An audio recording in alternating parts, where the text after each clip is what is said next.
Hi guys, this is Michael from the Board Games Chronicle. Today we continue playing Rebel Fury by Mark Herman, published by GMT Games. This will be already the third battle we will be playing. You can also look up other materials in the section below the video. So our first look at how to play and two battles which we already played. We played Fredericksburg, and I believe we played also Chickamauga.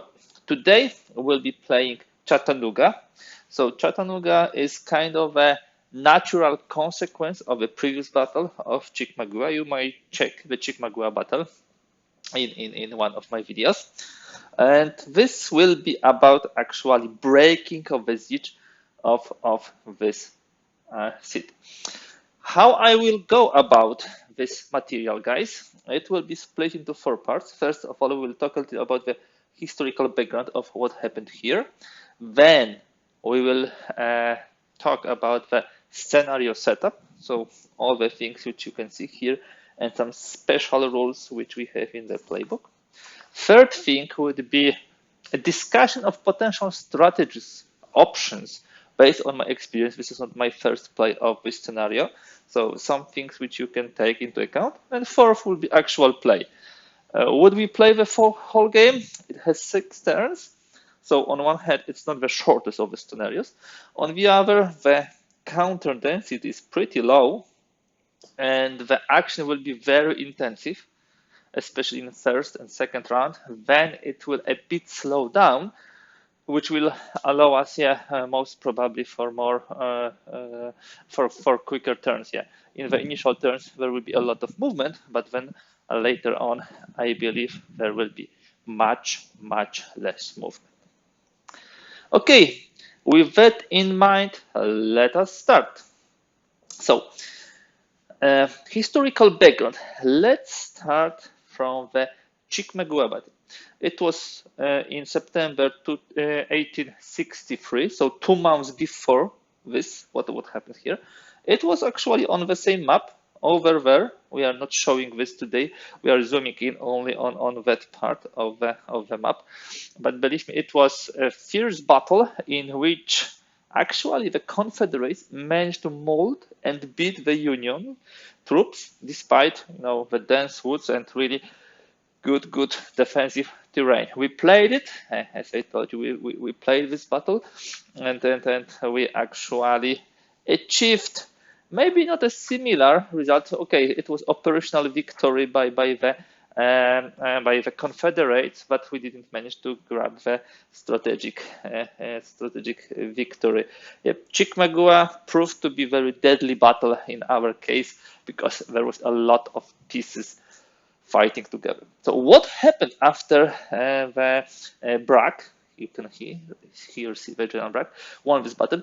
He moved on, he moved forward, and he actually besieged Chattanooga, which was kind of a supply and railroad center for Union. He wanted to starve them out, simply to make sure that they will simply yield. But it didn't happen. Two things contributed to this.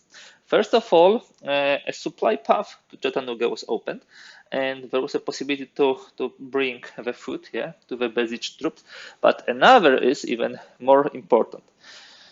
After huge victories in the eastern theater of the American Civil War, General Grant was moved to the Western theater to fix the issues which were happening there, and he actually replaced General Rosecrans. One of his decisions was to send General Thomas, which you can see here, and General Sherman, which you can see here, to relieve the besieged forces and simply to crush the Confederates nearby Chattanooga. It worked well. It worked really well. It was a 3-day battle in November 1863, 23rd, 25th, I believe. First of all, this ridge, which is called the Lookout Ridge, was taken. Yeah, the attack was here. And then a full-scale attack on Missionary Ridge was launched. As you can see, this scenario is not called Missionary Ridge battle because it's more than this. It's Chattanooga battle, or second Chattanooga battle, which encompasses attack here, Sherman coming here. Yeah, so this is what happened, and this battle actually turned upside down the whole situation, because taking the Chattanooga back allowed for the Union to create a huge supply hub, which was supporting General Sherman in his campaign next year into further south. And that was actually a critical, I would say, critical turning point, one of the critical turning points of this campaign. So that's all for the historical background. Let's talk now about scenario-specific setup. As for the scenario-specific setup, this is what we learn, and here we always have very nicely done this in playbook. All the special rules, victory conditions, setup, but also the beautiful pictures which are taken here, which are connected to the battle. Here, I believe this is the army of Cumberland in front of Chattanooga and all those hills. So what are the specific conditions? This is a 6 turns game, 23rd, 24th, 25th. Historically, around here, 23rd, this lookout ridge was taken, and only on 25th, those guys moved back. It was not easy to crush them. The game begins with a movement phase, so we don't have a command and organization phase, which are usually the first ones. So we'll not be moving any of HQs and redeploy it and so on. Second thing is that the Union is the first player, so they have initiative, and for these purposes, one of the things which I would like to propose as an improvement to the second game in the series is to have on the turn marker nicely shown who has initiative. It really helps to remember, at least me. There is a tunnel hill. This is here, and as you can see, the tunnel is going below this hill, and this is connected for all the purposes. It's a rail tunnel, of course. The Union has a pontoon bridge here, and if you look closely, there is no other bridge here on Tennessee River, so there's only a possibility to cross it here. Now, victory conditions. The general conditions, generalship victory conditions are as always. So let me just remind you, this is based on the losses of both sides, and you can achieve 2 levels of a victory. So generalship victory can be tactical if VP differential is 7 or less, or operational if VP difference is 8 or more. You get 3 points for each division, 1 for each detachment.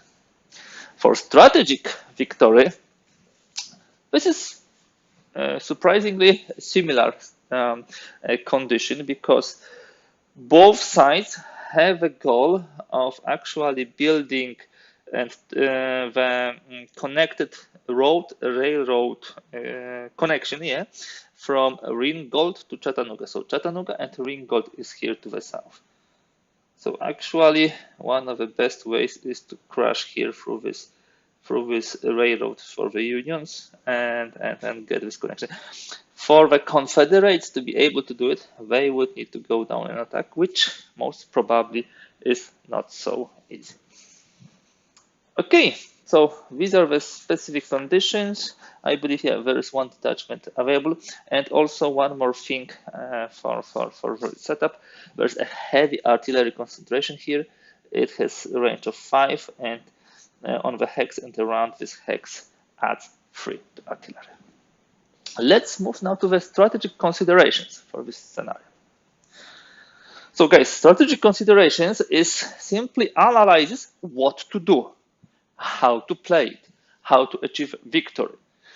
Let's be honest, the positions of the Confederates are very heavily defended here, and they are not easily taken. What Union player can do, I have two suggestions. One of them, pick the easy takings. Pick those detachments wherever you can, so they will give you one victory point. Yeah, it's not so easy to crush the detachment even in the open terrain. So this would be one thing. Another thing is, if you put the concentration around here and start pounding here with the good units, you would not need to use the regular artillery in order to reach really good tactical positions. I believe you will be able to reach battle rating of 10 without this regular artillery. Why I'm saying this? The defender, in order to break you and don't allow you to get on the missionary ridge, will have to use this regular artillery, and you start preserving this. I played this scenario a couple of times, so this is one of the ways to actually use up the Confederate artillery, and during probably last turn have advantage of 3-4 pieces, which would be crucial to actually break through here. Usually you will be rolling on a very close values, both sides having battle rate of 10 and 9, which always is an advantage for the defender. But if you manage to use up this artillery here, that would be brilliant, and you can probably turn 6 inflict heavy damage. So two things for Union players as a suggestion: take the easy pickings, kill them as soon as possible, get the points, and also use this concentrated artillery for that purpose, that you preserve the regular artillery and long term, can reach victory. Remember also that initially you can attack full with a full force. Your units will be blown, they will be coming back. Starting with a turn 5, you need to be careful, because each blown unit cannot return during the game span, so they will be killed. So initially you need to attack, use up the rebel artillery, and then gain advantage in the end. For the Union, for the Confederates, what would be my suggestions? Couple of them. Don't leave this detachment here alone. You can support it with one of the divisions. Also, don't leave this detachment alone. You definitely would like to support this hex, because from here you have control of all the roads here and all the railroads. So that would be important. You can also recall those detachments and put them here, farther away from the troops, and also still inflicting some problems for the Union player. Here you need to control a couple of roads, not too many. You can easily move those troops and just guard those two hexes in order for the road not to pass to the Ringgold. Actually, these are very small roads, so honestly, for a victory condition to be fully achieved, I would rather say that the railroad is needed. Simply saying, you can put, I believe, 1 or maybe 2 divisions from here to the missionary ridge and keep with this one strong division here. Detachment you probably want to get rid of and recall it, not to give the easy points to the opponent. Okay, I believe that will be all for the short analysis, what can be done. The best way to check the plan against reality is to play, and as we know, none of the plans withstands the verification by reality. So let's see how it will go. Okay, guys, let us start now the play part.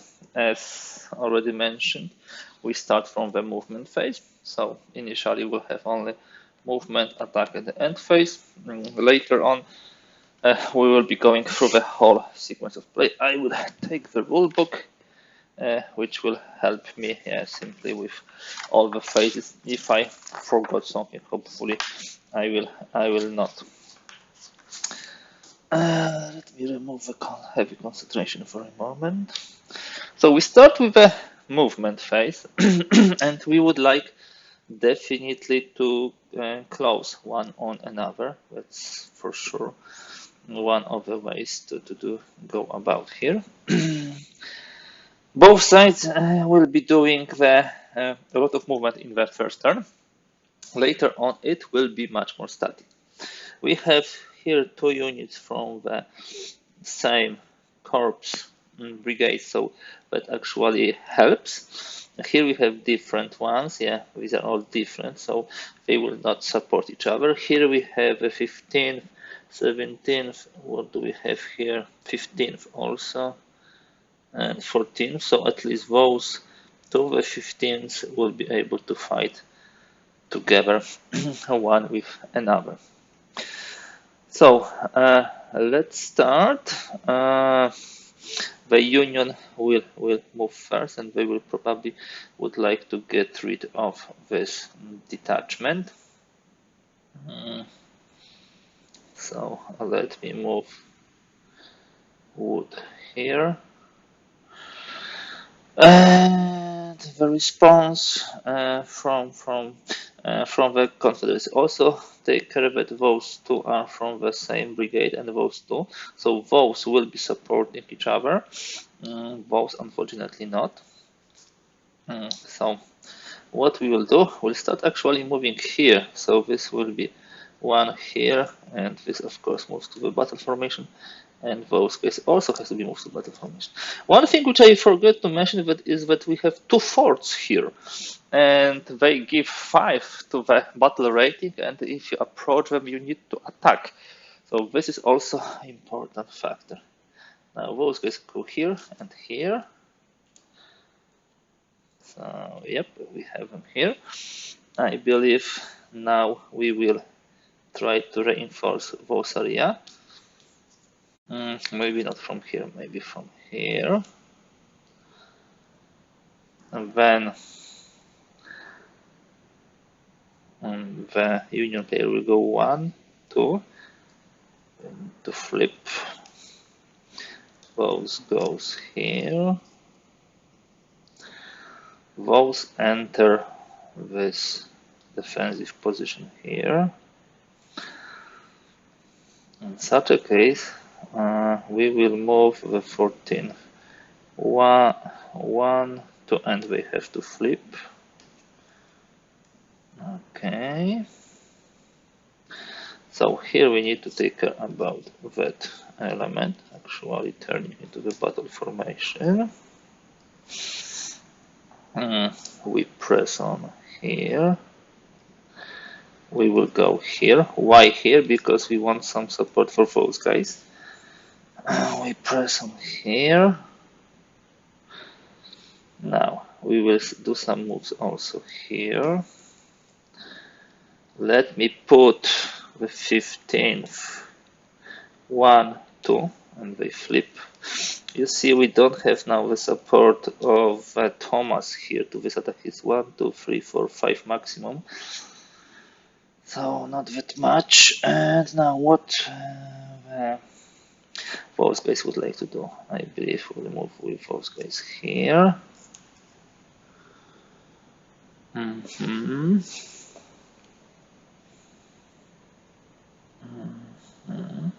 Now those will move here.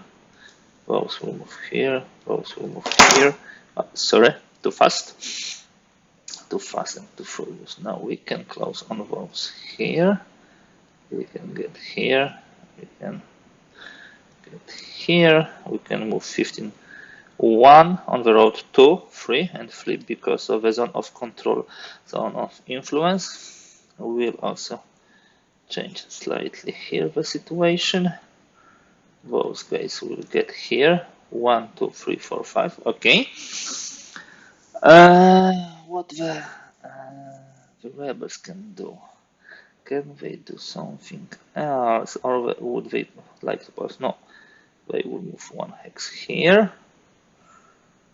Now for the detachment, maybe we'll be able to get on him 1, 2, 3.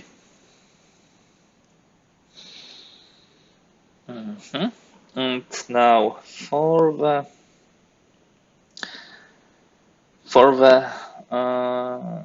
Confederates, that would be everything which we would like to do. So we shall pass.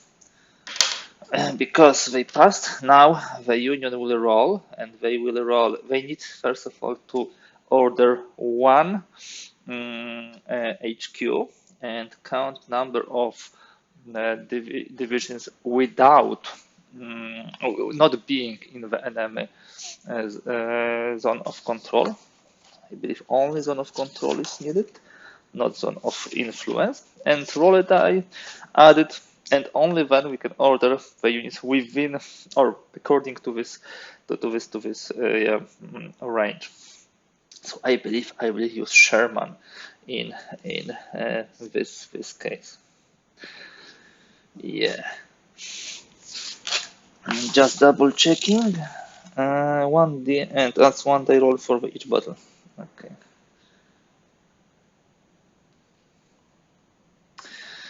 Okay. So this would be Sherman, we roll, and how many divisions? Not in enemy zone of influence and control command range. So this is 1, 2, 3. I believe this also 4, 5, 6, 5, 2, 3, 4, 5. No more. I don't believe we have any more divisions here. Okay. So let's roll. Let's see. So we have a lot of moves. 1, 2, 3, 4, 5, 13 moves. So that's plenty of them. With 13 moves, it will be able to do some.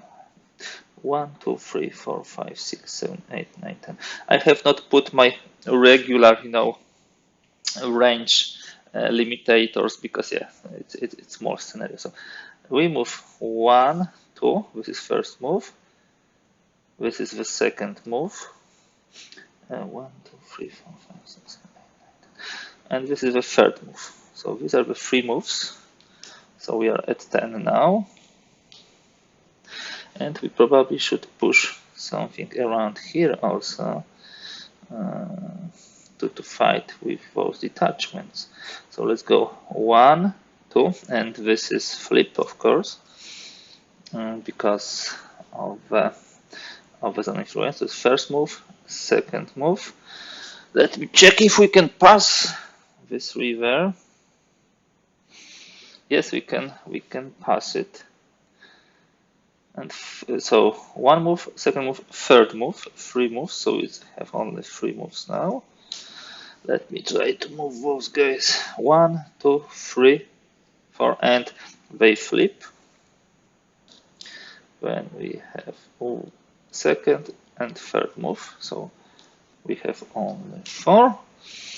And this cavalry, I usually have not been using it too much, but we might need it for later on. Okay, so I believe there will be a lot of blown units in the first round, so we'll leave this for a later time. So let me move now this to 0. We will not use it anymore, and we will go to the combat phase, with Union being, of course, the initiative player, so they will be first to roll. In attack phase, we'll be attacking one by one, both sides determining whom they would like to attack. But first, let's put our heavy artillery concentration. 1, 2, 3, 4, 5. Definitely, we would like to attack here and attack here. That could save us some artillery. 1, 2, 3, 4, 5. That will be working for those 2 guys in those 2 sectors. Actually, we could also we had enough movement points to move those here, so there will be like a couple of more attacks that way. I'm not sure if Union, if Confederate player will be willing to attack, so it might be that they will pass pretty immediately. And of course, if they pass, we'll roll a die at 3, and we shall see how many additional attacks we will be able to do. So, okay, let's start with a union. Where is any kind of attack with a high chance of success, or at least not a small one? By the way, I probably should move those guys also a bit. So if they retreat, they have anywhere to retreat. So let me move them here. We are not in any zone of influence and control. They have still 4 moves, so it was completely legit and okay. So let's start with the attack here. So this unit will be attacking against this unit. And let's count the battle rating. The attacker has 1, it's a basic one. Let me remind you, how do we calculate? 1 is a basic one. Artillery support will use heavy artillery, so 1 plus 3 is 4. Then we will use no terrain modifiers for attacker. Then we have leadership battle stars and troop quality. Leadership battle stars, these are those 2 stars, but there is a possibility for casualty.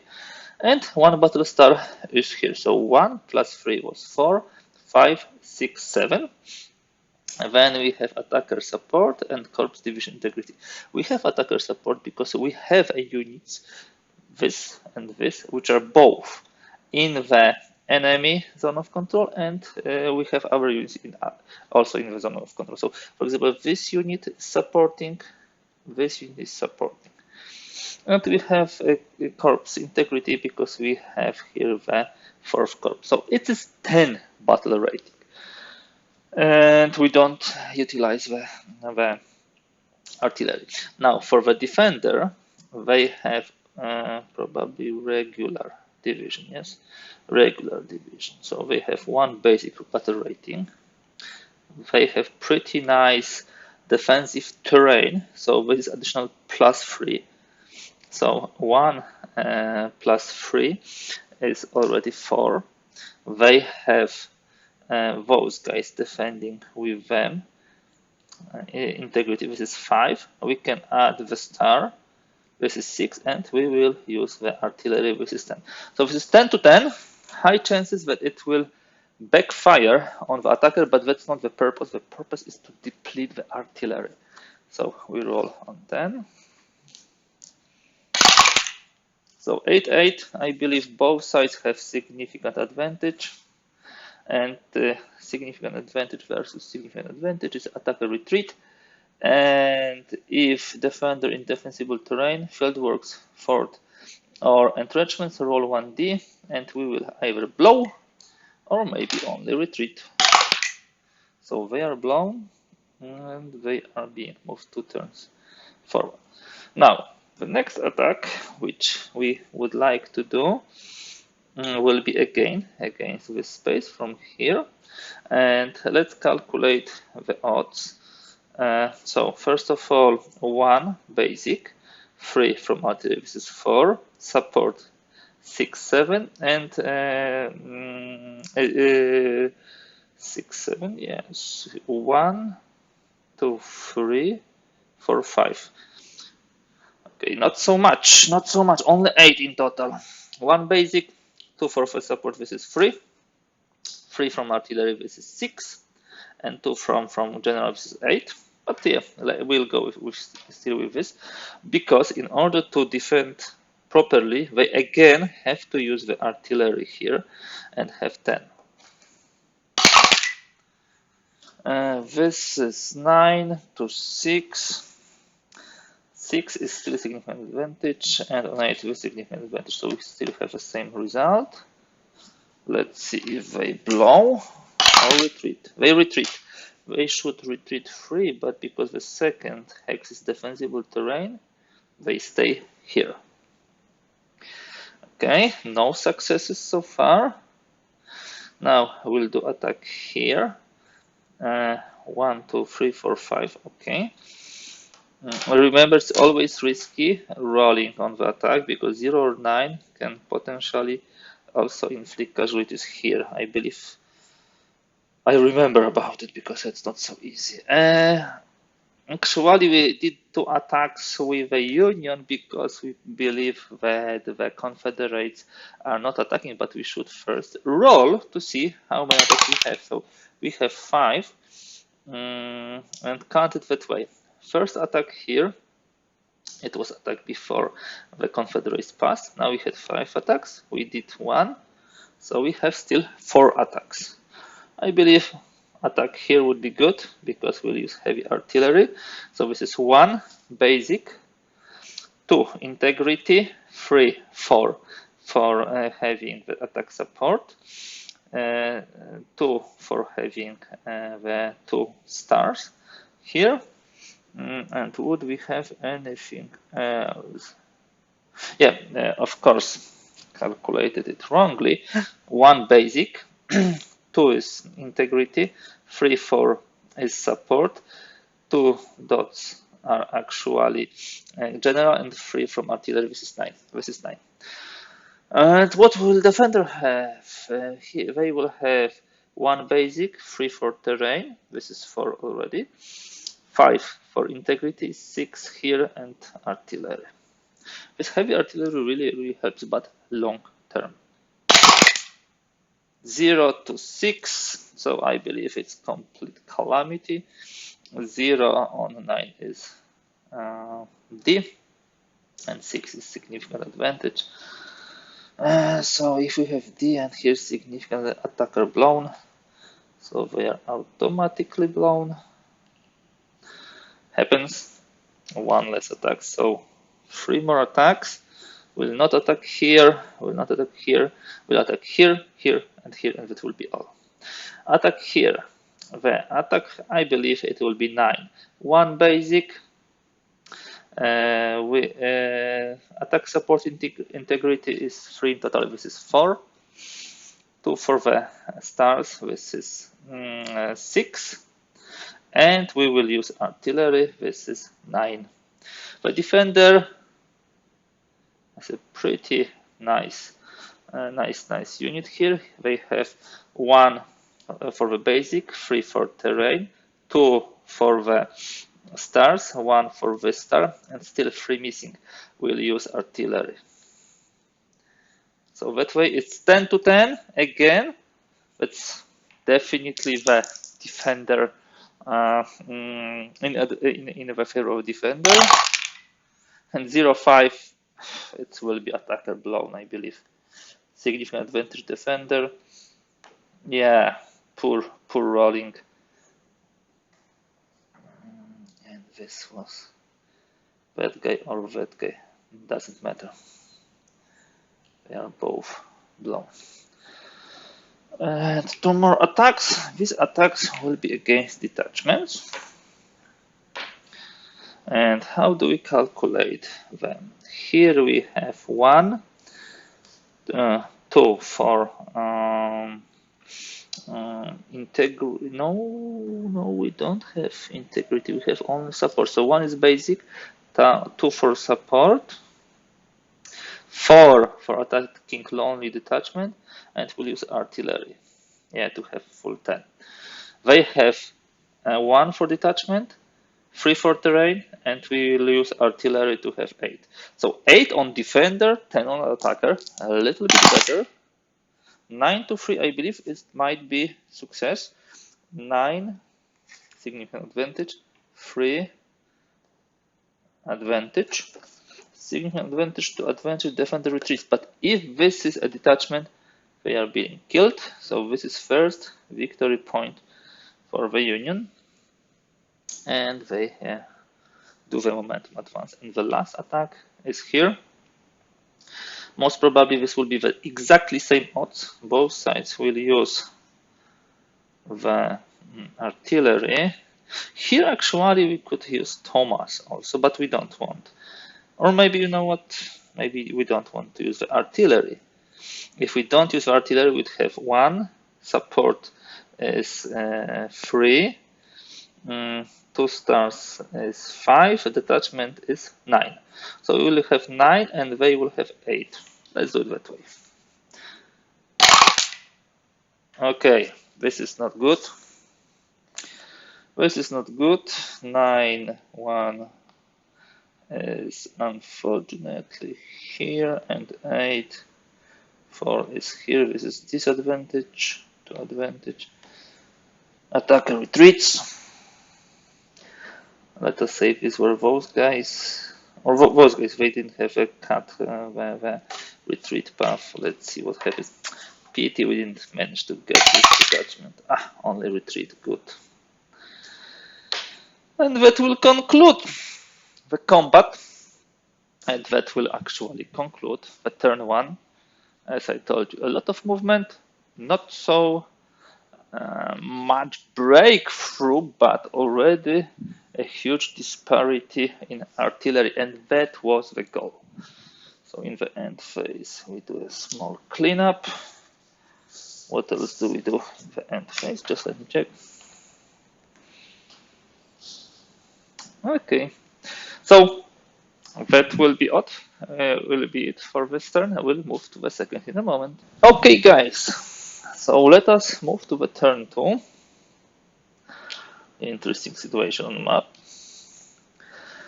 What we'll do now, we'll go through the initiative phase. Let's see at the battle stars on the map. There are 2 on the Confederate side, on the Union side, and 1 on the Confederate side.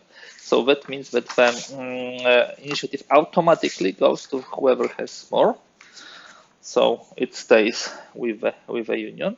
Then we have HQ deployment, check.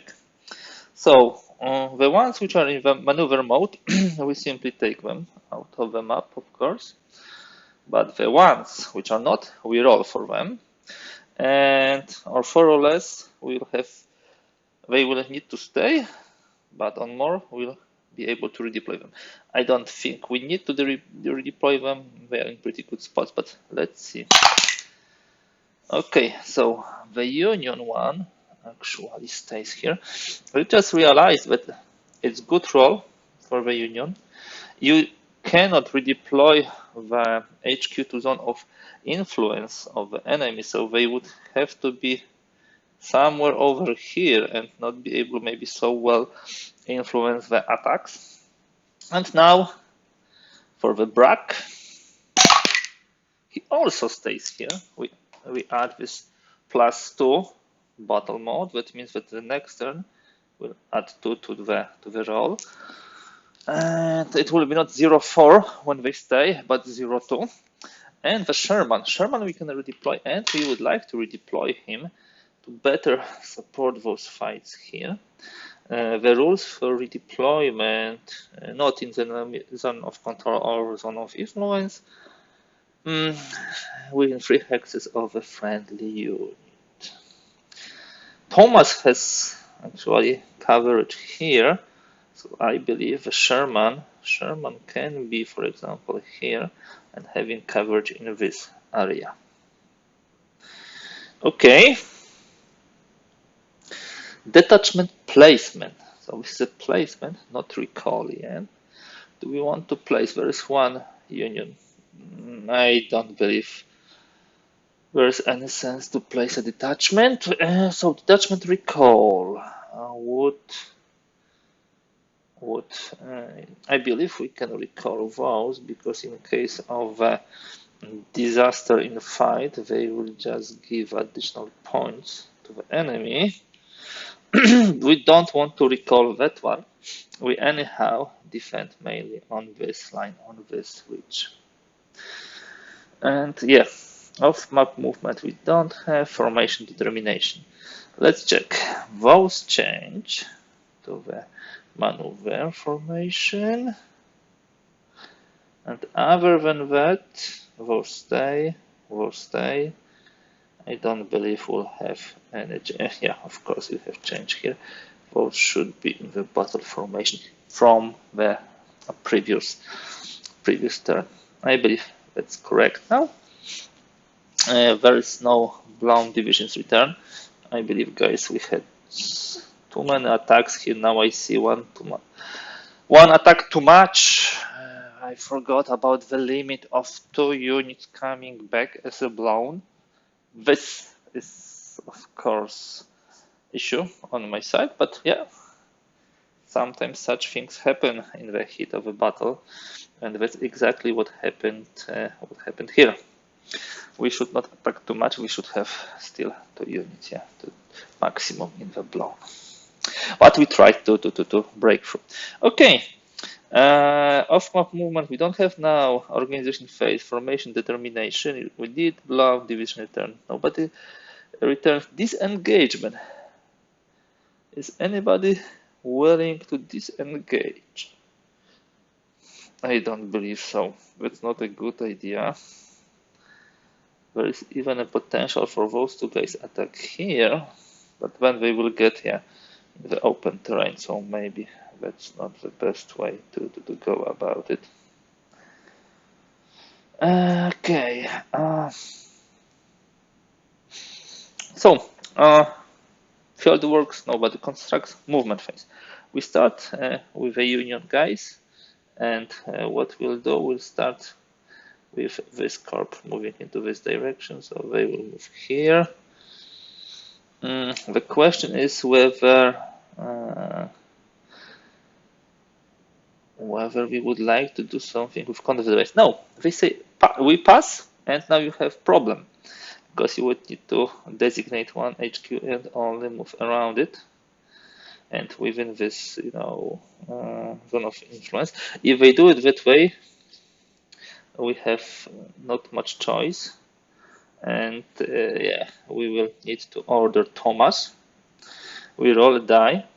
There is 1, 2, 3. No, 2, not in zone influence. 2 divisions. So we do a roll and add to this. Oh, only 2 moves. That's very clever on the Confederate side. We are able to move this guy here, then 1, and that's all. Because that way they will very quickly, finish this turn and will be able to deploy more detachments here and maybe close this. That was really good for them to quickly pause. And I'm looking, in addition, if there are no non-passing play division in any points anywhere on the map. Okay, because there is also this rule that if we would like to pass too quickly, if there is no units engaged, then it will be plus 10 moves to the side which is not passing, but this is not here. We have 2 more moves, because of the stars. So actually, those guys will get here and will get here. So this is not so bad, not so bad. We need to remember this is die roll plus number of stars. Yeah, I forgot battle star showing on the active HQ.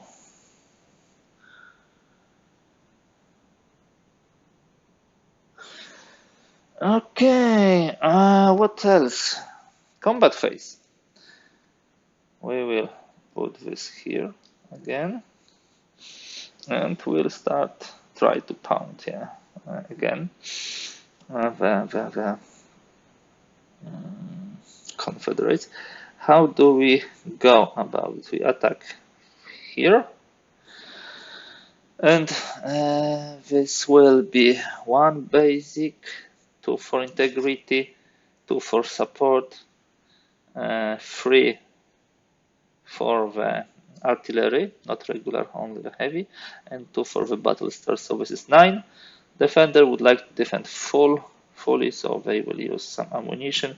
1 for the basic, 3 for the terrain, another 4 for the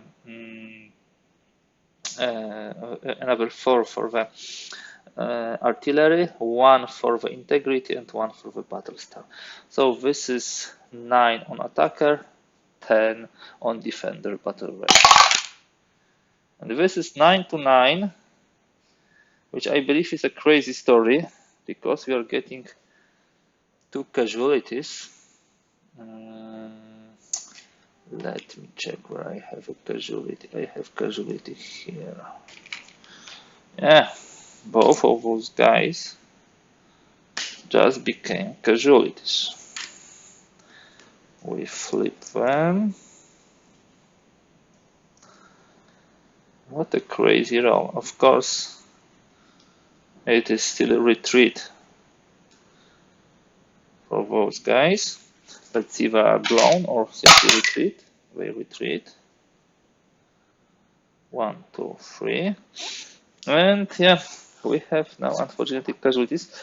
That means they will not be adding the bonus to the attacks, but also to other things. Just let me read for you. Yeah, 09 means the casualty. He's immediately flipped to its maneuver mode and cannot enter battle mode for the remainder of the battle. Place a leader casualty marker on HQ as a reminder. And it doesn't have influence on the current attack. But we need to do one more thing. Sorry for this. It's not automatic, of course. It's not automatic. We have a die roll and we check whether it's 9 or more. Of course, so they are not automatically casualty. Forgot about it. So we roll brag 7 plus 1 battle star is not a casualty. Okay, not so quickly. And Thomas is. He actually had 9. Things are getting interesting. We'll need to get Sherman on the move. That's definite. And this turn 2 is kind of problematic now. The Union player probably would like now to attack here. Why not? There's an opportunity to inflict some damage. This will be 1 of the basic, 2 for the support, 3 for integrity, 4 for the star, and 5 for the star. We might use the artillery too. So we will use artillery, the defender will also use artillery. So once again, basic 1, 2 for the integrity, for the support, for the artillery, and for the star. So this is 8. And versus 1, we add to this 3, 4 for the artillery, 5. Not very well. So 8 to 7. So 8 on 8, significant advantage. 7 on 5, advantage, significant advantage to advantage, defender retreats. So they need to retreat 1, 2, 3, and I believe they can pursue. So completely unexpected turn of events. We haven't seen this coming. Turn 2 finishes in a pretty crazy result. But yeah, that's what we can get from this game from time to time. So let's move quickly to turn number 3, because I don't believe there will be any more attacks from any sides. Both will simply pause here. Turn 3. And we start with the initiative. Now the initiative is still with the Union. They have 2 stars to 1 star. HQ redeployment check. We just a reminder we had +2 here, so we roll 0 + 2. We flip it and he will have to automatically move next round. Now for the Sherman, he has +2. That's a pity. We wanted him to be rather closer to the fight. 1, 2, 3, 4, 5, so he can still support here, which is not bad. Now, HQ detachment placement. We want to place some detachments here to prevent Union taking this over. And we have in the range 1, 2, 3, 4, 5. So they have to be rather here. One is enough. Detachment recall, we will not recall anything. Formation determination. Those formations should not be. This will be in the battle formation. This not. Here everybody is. Those not. They are. Those not. Okay. So what happens now? Blown division return. So one will kill. One will return, and it has to be next to the HQ. And one we need to kill, unfortunately, and this will be points, of course, for the Confederates. So they now win 3-1, just to let you know. After the blown divisions return, we are on turn 3, disengagement and field works.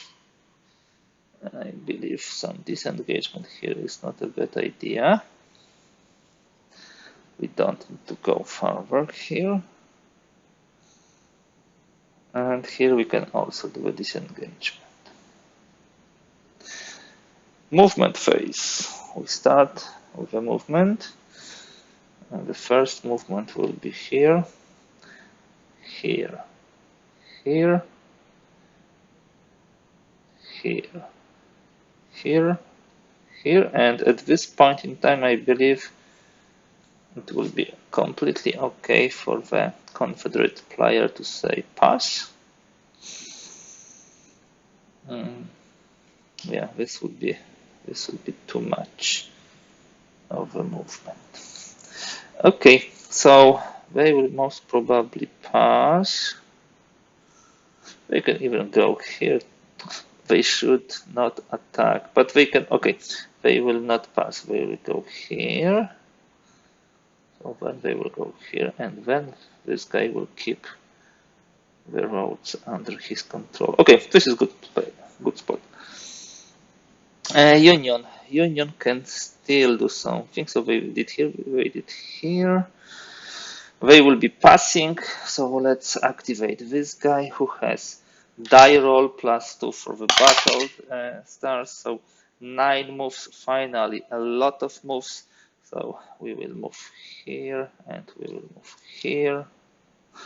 Maybe some fight. And we can move the cavalry somewhere. 1, 2, 3, 4, 5. And of course, this is 7 moves. We did 2, we did 3. We have still 7. It was 3 divisions in the range and plus. Okay, so we have plenty of moves here. We can easily put this cavalry here. We don't want this to be farmer. Now, for the attacks, we need to put the heavy concentration. 1, 2, 3, 4, 5. Still not far enough. Okay, so you know what? We had so many movement. 7 plus 3. Yes, we used 1 for this, 2nd for this, 3rd for this. So we have still 7. We can move those guys. 1, 2, 3. That's a good idea, I believe. And those guys here to keep the fort intact. This is 4 movements out of 7, and then we have 1, 2, 3. Now it's correct. And now the heavy concentration will make sense. 1, 2, 3, 4, 5. I believe this is a good spot. Were we able? Yeah, we still have 2 attacks, but okay, that's okay. But as good as it gets, nothing better will come out of it. I believe so. So let's try. Union attack phase. They attack here. They have 1, 2 for the integrity. No, we don't have integrity. For the support, so we have 1, 2 for the support, 2 for the stars, and 4 for the lonely detachment, which is 9. The detachment will use artillery Actually, we'll also use artillery with them in order to have 10. So 10 in attack battle rating. Defender has 1, plus 4 artillery, plus 3 for the terrain. So 10 to 8 for attacker. 4 to 4. 10. 4 is advantage. 8 a significant advantage, which means I believe defender retreats. And because this is the detachment that goes to the kill, so second point. Second point for those guys. And because I believe we can do additional movement if a pursuing division after this one hex move is in command range of a friendly HQ in battle mode with 2 or more battle stars and is not in zone of control of any enemy unit, the division may move 1 additional hex. Let's do it. Now, the Confederates will not fight, so we roll a die because we paused and add 3, if I believe.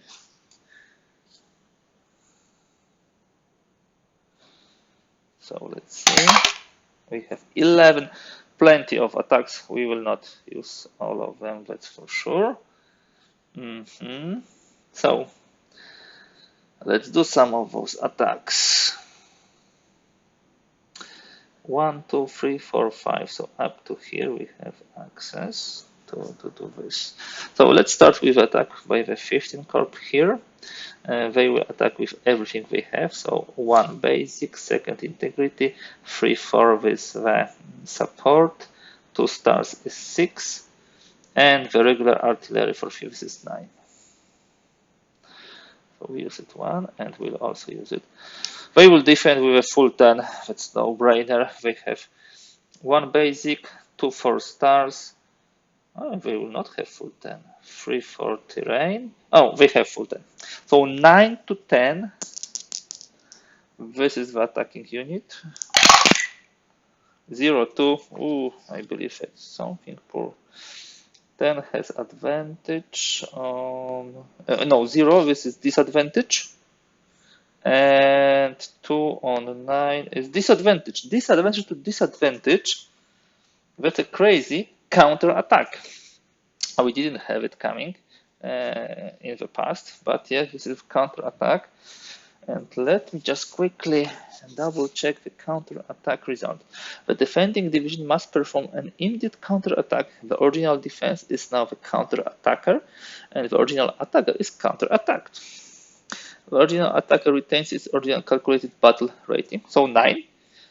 And the attacker has now battle rating at 3. This is 10. They had 10, they still have 10.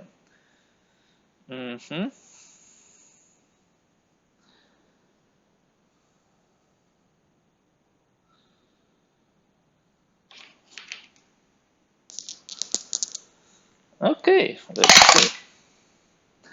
That will be painful, guys. The game is shifting. So the Confederates rolled 1 on 10, which is advantage, but we rolled here 9, which is significant advantage. So attacker advantage, defender significant advantage, attacker retreats. Let's see. They cannot retreat because there are enemy zone of controls all over around, which means we put them to the blown units and we momentum advance. And because this unit is in the range of a 2-star unit, we move 1 more hex. That was most astonishing attack, I might say. Plenty more to do. I believe I rolled a lot, so this shouldn't be a problem. Even if the Union has, if the Confederates has passed, we can continue with the Union. The next attack will be surprise here. And what they will use? They will use again this unit. They seems to be lucky ones. And we'll use the whole artillery now. So we'll have heavy artillery, regular artillery, which is 6, 7 for basic, 2 for the attack. We'll not use the stars in order not to provoke unneeded, losses. The defender will have 1 basic plus 3 for terrain, so it's already 4, plus integrity, which is 5.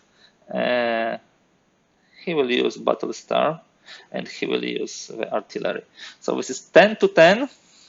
Let's see. Oh, that's painful.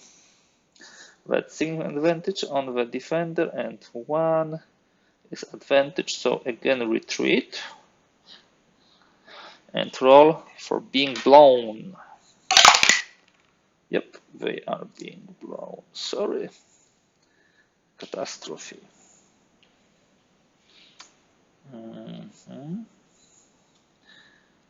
I believe it would be good to try once again. But where now? We have potential of fighting now. Here. So let's fight this unit. This is attack is 1. It has integrity. This is 2. It has support. This is 3, 4. It has heavy artillery. Another 3. And without battle stars, we can use the regular artillery and have it 10.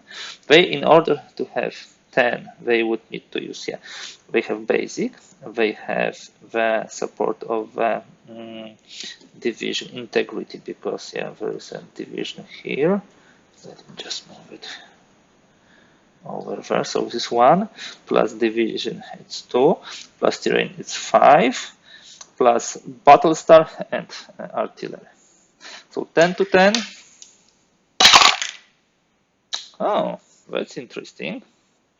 10 to 10 gives us the result of 8 here, 2 here. Advantage to advantage. Defender retreats, and we check whether they are blown. No, they are not. So they will move 1, 2. And they will get in here. So we have 1 more attack to be done, and I believe we'll conclude as union here. This is attack here.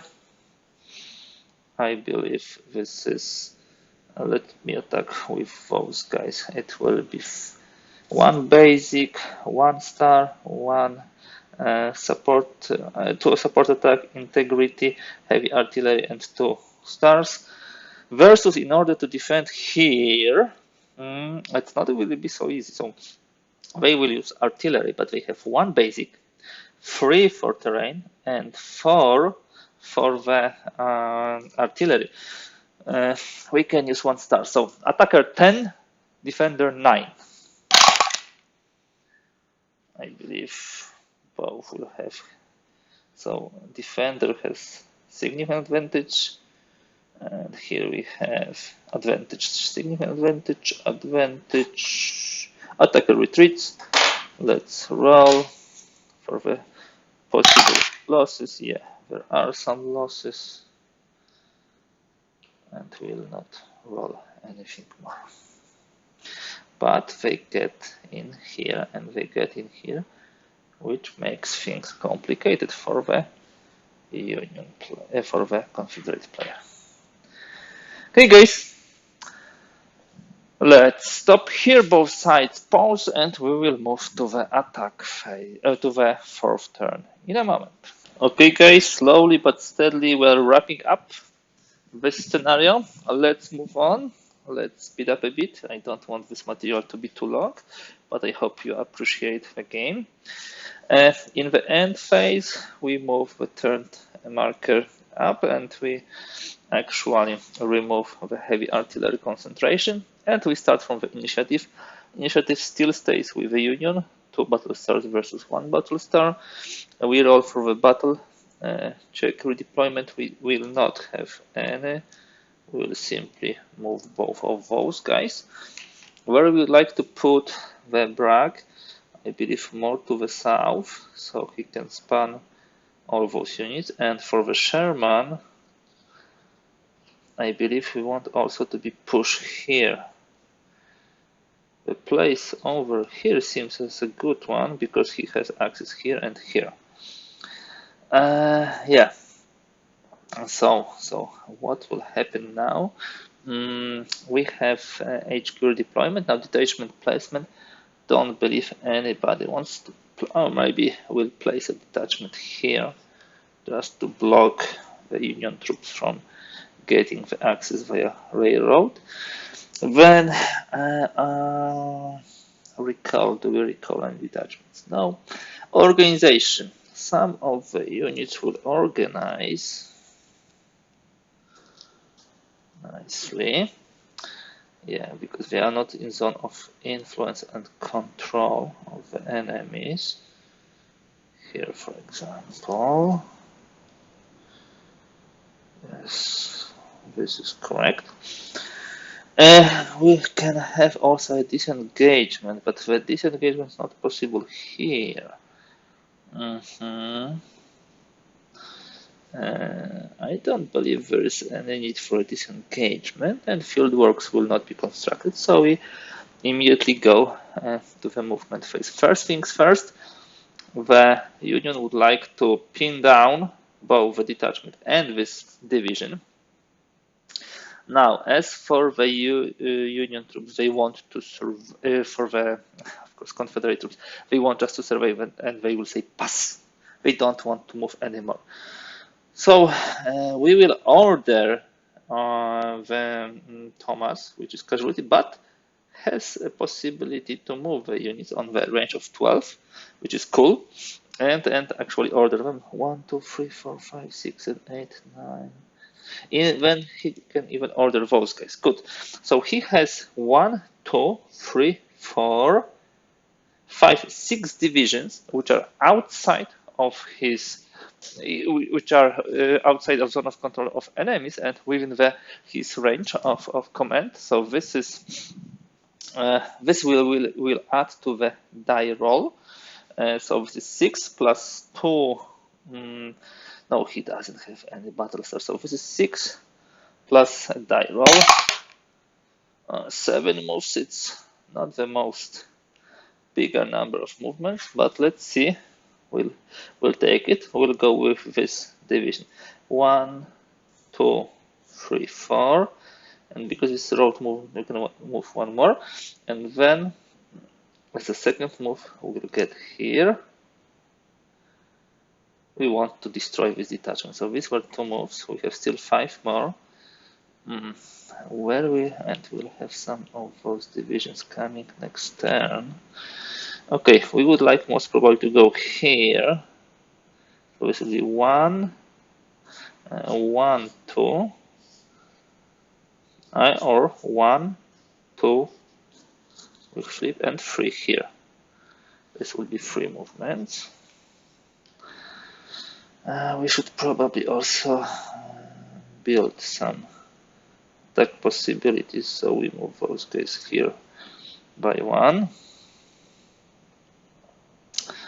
And 1 more move possible.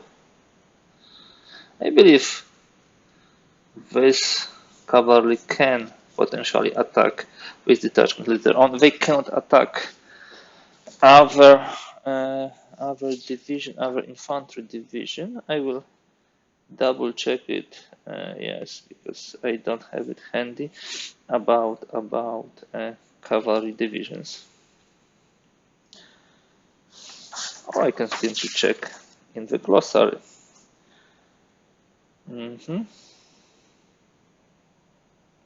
Yeah, so cavalry divisions or infantry or cavalry regiment, they can fight against them, but not infantry. So they will be able to potentially attack this detachment. Okay, end of the movement, combat. First of all, heavy artillery concentration. 1, 2, 3, 4, 5. Let's put it here. And now we will fight. Mm, Union will first attack here at those guys at this detachment because it opens slowly but steadily the route. So the attack is 1 basic, 2 support. We will use artillery, of course. So this is 1, 2, 3. And most probably also the 2 stars. So this is 8. 1 plus 3.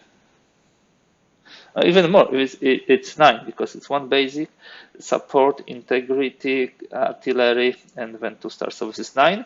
And for we don't even need to use the artillery because this is detachment. This is plus 4. So we have 10. We have 10.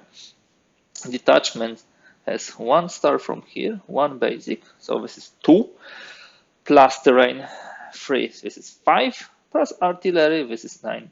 10 to 9. Can go other way, and it actually goes bad because the 9 is of course significant advantage and 3 is advantage, significant advantage to significant attacker retreats. These were of course those guys. Would they blow? Yes, they did. Okay, so this not necessarily went as we wished for. Now we can attack here. We have pretty nice concentration. Did I remove it? Yes, I believe I removed. So the attack is 1 plus integrity plus 2 for the support plus 3 for the heavy artillery. Well, let's use 2 stars and artillery in order to defend. Well, they need also to use some artillery, and they have all the bonuses which they would like to have. So, namely, now what, guys? Let's wait a moment. We'll do the first attack here that way because this guy can have this and this in the attack. So it's better to start from those guys. So they have 1 basic, 1 for the star, 2 for the attack support. They will use artillery and heavy artillery without this guy because we don't want him to be killed. And at the same time, those guys will have 1 basic, 1 from the star, 3 from the terrain, and 4 from artillery. So it's 10 attacker, 9 defender. That's interesting. Attacker has 1, defender has 0. Attacker has, of course, 0. So this is D. They have A, D to A. Attacker retreat. Let us retreat with those guys. They are blown. Okay, not good. We need to attack at least once again. There is no other way to do it. I believe, yeah. Even if we risk some calamity here. So this will be 10 with all the artillery, but without stars. And here the defense will be 10 with a star and with artillery. I already counted it a couple of times, so will not be repeating. 10 to 10. That's again a victory by the Confederates because it's attack here, an advantage to signal advantage signal attacker retreats, and because they were of course in the nice terrain, that means that we shall of course we retreat with those guys that was the plan. So they will retreat here. 1, 2, 3. There are no attacks by the Union side, by the Confederate side, sorry. And of course we have enough attacks to do it. Okay, let's conclude turn 4. Let's move to the turn 5. Now, as for the redeployment, let's check the redeployment check. Sherman, he stays here. Bragg,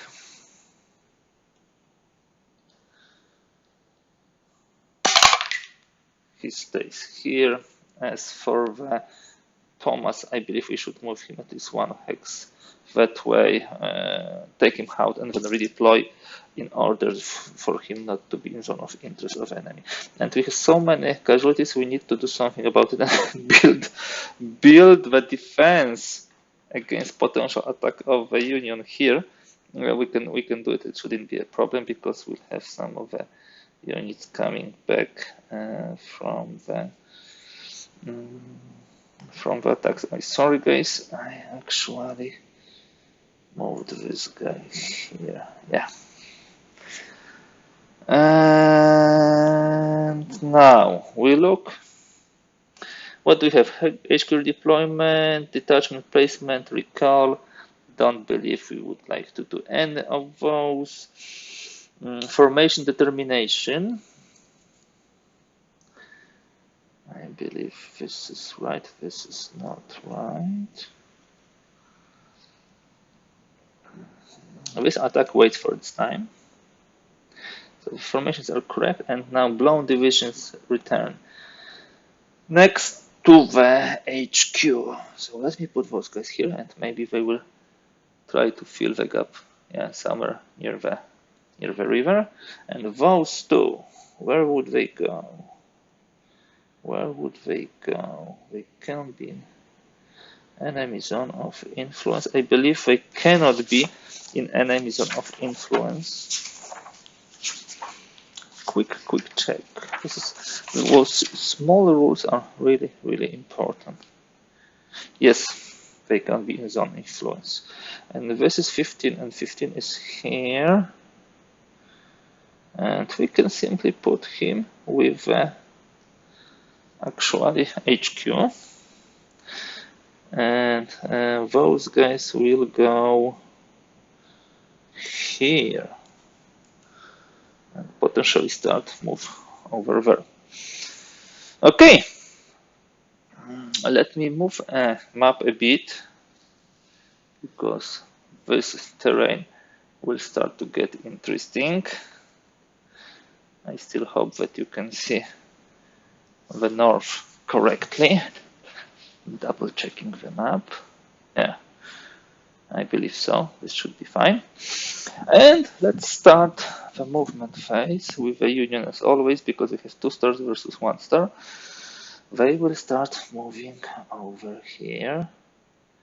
So they will move 1 and they need to flip. We will probably would like to do something also here with those guys. Maybe try to close the gap. 1, 2, 3, 4. Okay. Now here those guys moving here. Here we can move those to maintain the siege. Those guys here.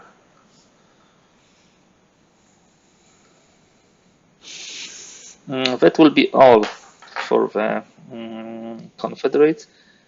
We roll for Thomas. He has 1 division, 2 division, 3, 4, 5, which are outside of outside zone of control of enemies. 5%, this is 14. So a lot of movement this time. How do we do this movement? First of all, those guys move 1, 2. This is 1 move. This is 2nd move. They move here. Those will be staying in Chattanooga in this fort for long. So these were 2 moves. Another moves. This would be 1 move, 2nd move, 3rd move, 3 more moves. So we have 9. Those will also start to move here. So they are on the road. Let's assume they are on the road. Would it help them? No, it's better to be here. So 1 move, 2nd move, 3rd move. Or we can even go here. They will start fourth move. Any more movement? Let's pin those down. 1, 2, 3 moves.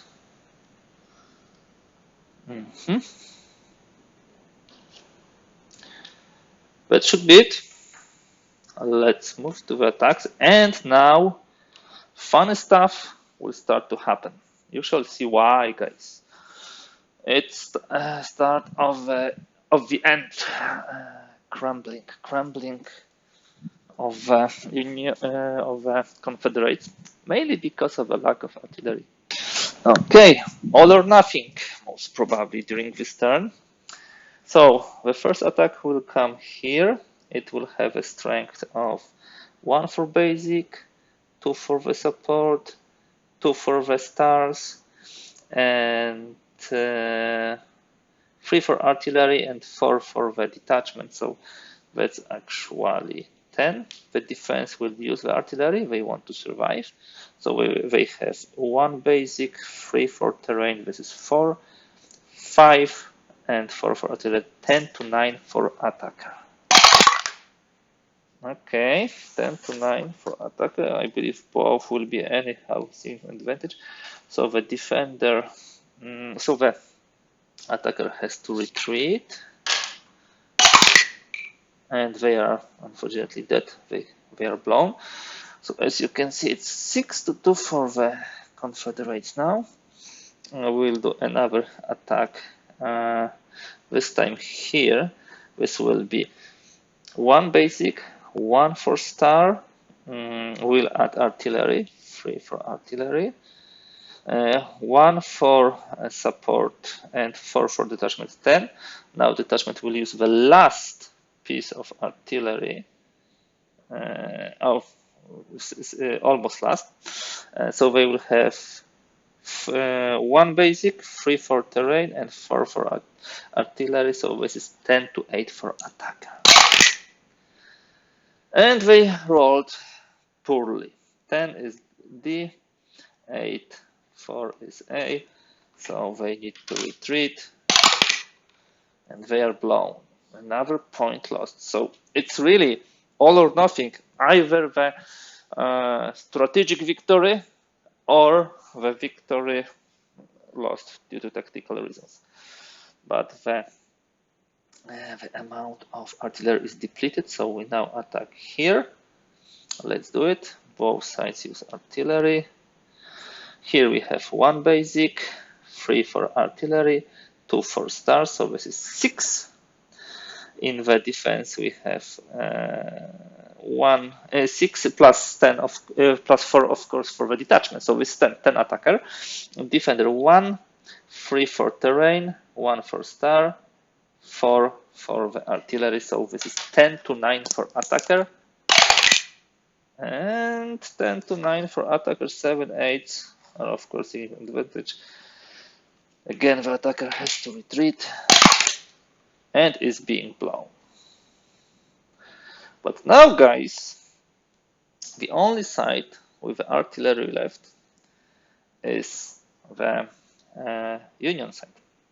So that means that things will start to change gradually. Now, first of all, let's fight with this guy. So this is 1 basic, 1 for the integrity, 2 for support, 3, 1, 2, 3 for this artillery, and 2 for the stars. We'll see whether we would like to use the basic artillery. This is 9. They have only star and terrain, so this is 9 to 5. 9 to 5, I believe we can leave it. Terrain is 3, star is 1, basic 1. 9 to 5, 5 to 2, I believe this slowly but steadily will crush the missionary reach. Advantage, disadvantage, advantage to disadvantage, defender retreats, but they have nowhere to retreat. And because this is a turn 5, you cannot be blown, they are dead. Those guys are moving here. Now, how many attacks did we make? 1, 2, 3, 4. I forgot, of course, to say that the Confederate side is passing after first. So let me roll. This is 2 plus 3. This is 5. 5 attacks, which they had after the first attack, and as we did 3, 4 already, so we have only 2 left. But that's fine. We attack here. The attack is again the defense. The defense is 1. There is a 2, 3 for the terrain, 4 for integrity, and 5 for the star. So this is 6. If it's 6, we'll use probably artillery here because we have 1 basic, 2 for the support, 1 for integrity, 3 for the heavy artillery. Okay, we'll use artillery here. So this is 10 in attack, 6 in defense. 7-1, guys. That's starting to crumble. So 10 attack, 7 signal advantage, 1 on 6 disadvantage, signal advantage to disadvantage, defender blown. They are dead. We are going here. We still have 1 more attack. Actually, did we want to attack with those? Yes, I believe so. So, where else can we attack? Hold on. Do we want? We can potentially attack here. Yeah, let's attack here. This is 1 plus 4 for this, plus 3 for artillery. This is 8. 8-4. Last attack. 8-4. Not a bad. 9-9. 4 is advantage. 10 is significant advantage. They are dead. Another perished. So guys, the things are turning and turning heavily in the favor of the Union once they depleted the Confederate artillery. So now what we shall do, we shall quickly jump to the turn 6 and see how it will go. There is still potential for the both sides of the victory. So strategic, not so easy because of this division here, but operational. Now in points it 12 points for the Confederates and 9 points for the Union, but they have artillery. So that's all for this turn. Let's move on. Turn number 6, we move here. And in the turn number 6, what will happen? Initiative again. It is with Union. HQ deployment check. We roll for the drag. 8 plus 2, so 0-4. He doesn't move still. Okay, this is not a bad position, by the way. And then the Sherman. He moves, and where we would like to place him? I believe this would be a very nice spot. 1, 2, 3, 4, 5. Potential attack here. There.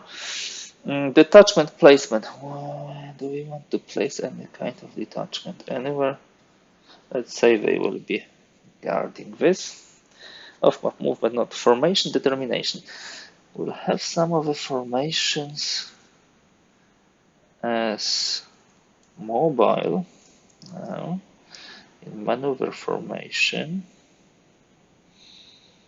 I believe those blown divisions return. They have to be next to the next to HQ within zone of not in zone of control. So let's do it that way. And now, how shall we go about it?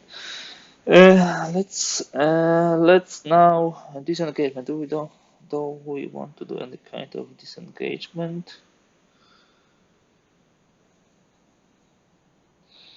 Let's try here.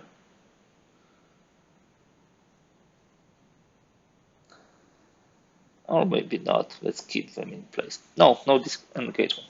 So movement phase on both sides. Where do we want to move? We want to move those guys around, I believe. 1,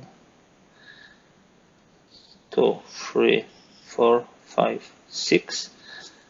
This would be the first movement of there. We would like to build a new defensive line here. We will move those guys here.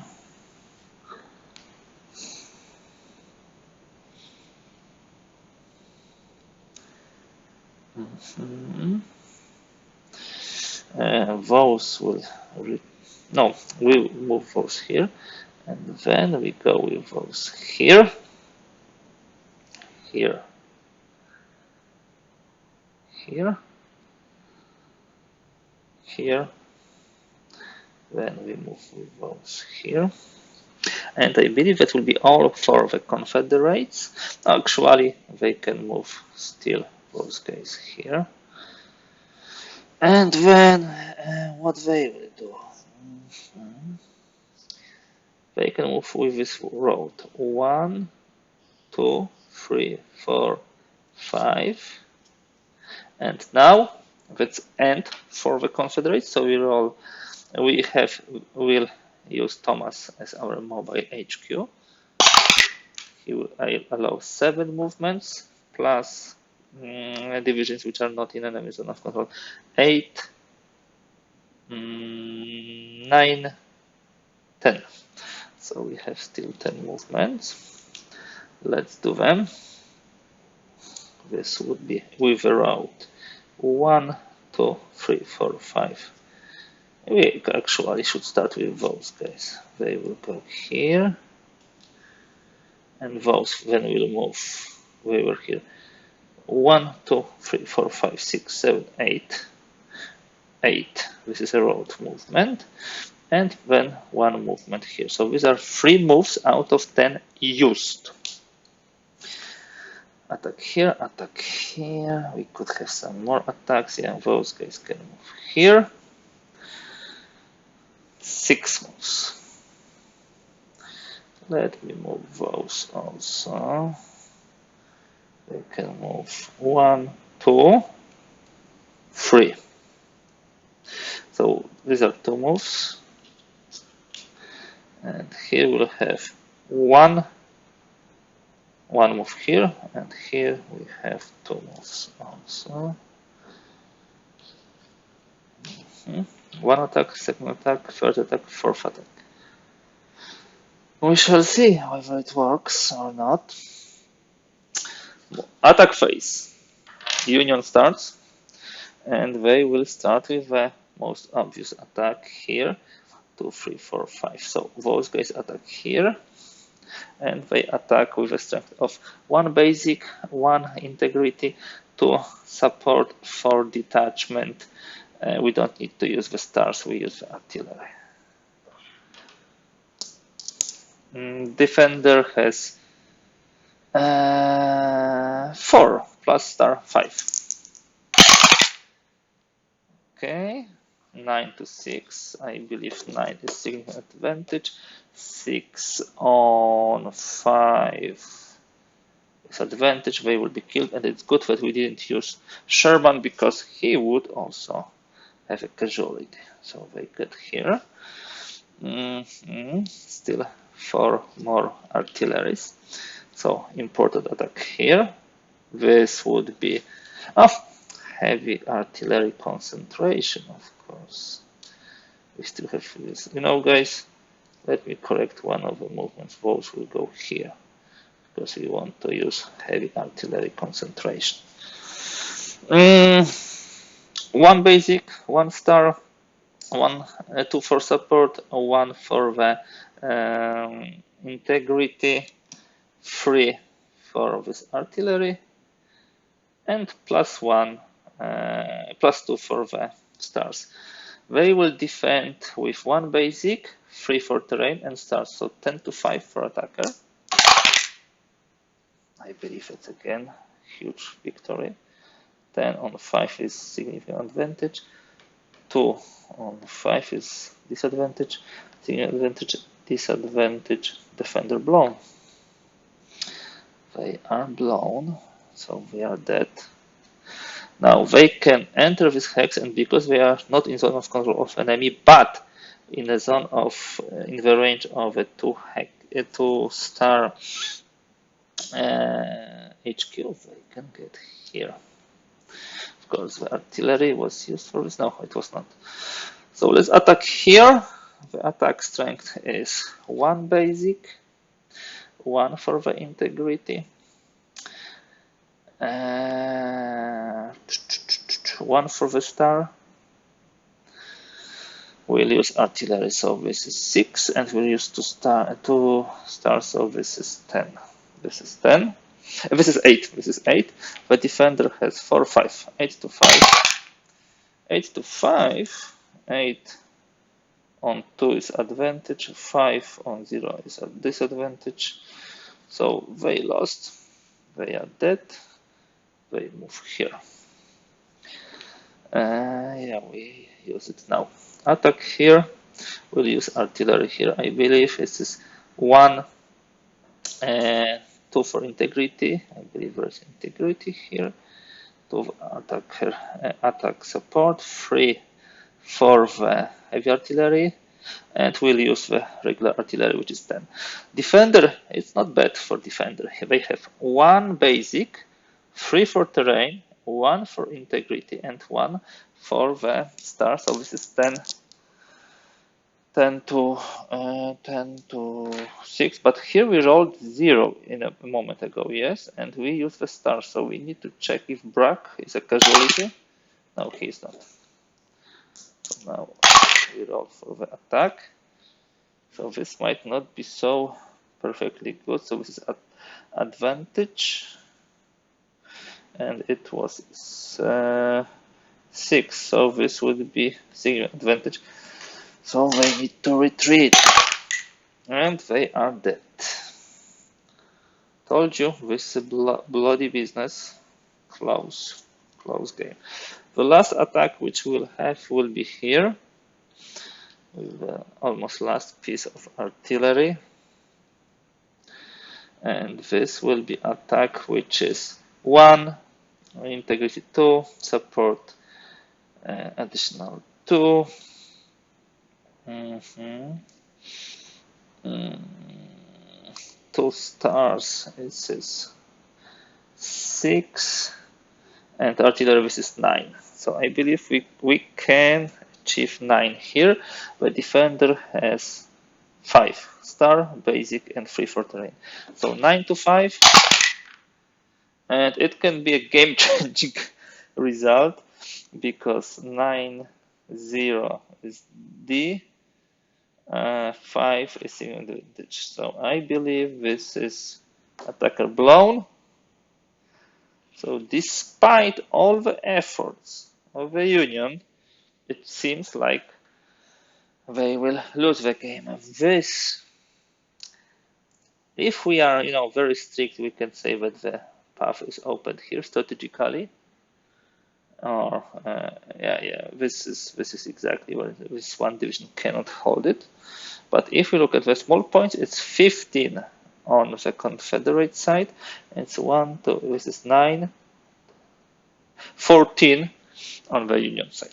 Anyhow, guys, I hope you enjoyed this playthrough of Chattanooga scenario. Really like it. Small, intense, quick, but you need to have an idea how to approach it in order, to achieve a victory, and especially deplete this artillery of Confederates. The heavy concentration helps a lot, and gradually you can grind down the opponent. That's all for today, guys. Sorry for a slightly longer than usually material. Hopefully you still enjoy it. If you like it, please give thumbs up. If you'd like to see more content like this, do not hesitate and support the blog by the subscription to this. Every subscription counts for such small content creator. Thank you once again for today, and let's stay in touch. Thanks for watching.